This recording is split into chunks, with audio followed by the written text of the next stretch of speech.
ذلك الكتاب لا ريب فيه هدى للمتقين.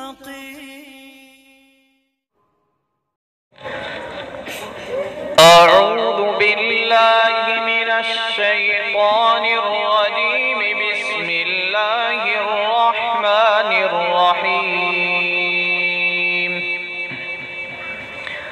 وقال الذين كفروا لا تسمعوا لهذا القرآن والغوا فيه لعلكم تغلبون.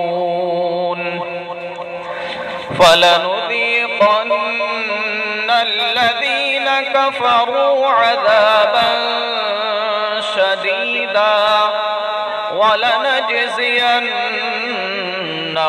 أسوأ الذي كانوا يعملون. ذلك جزاء أعداء الله النار لهم فيها دار الخلد جزاء بما كانوا بآياتنا يجحدون. وقال الذين كفروا ربنا أرنا الذين أضلانا من الجن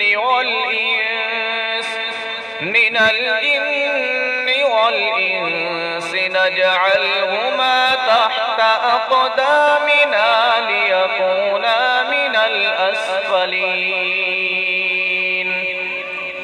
إن الذين قالوا ربنا الله ثم استقاموا تتنزل عليهم الملائكة ألا تخافوا ولا تحزنوا وأبشروا بالجنة التي كنتم توعدون. نحن أولياؤكم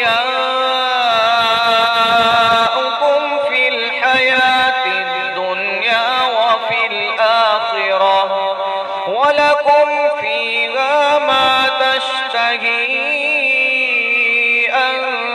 أنفسكم ولكم فيها ما تدعون. نزلا من غفور رحيم. صدق الله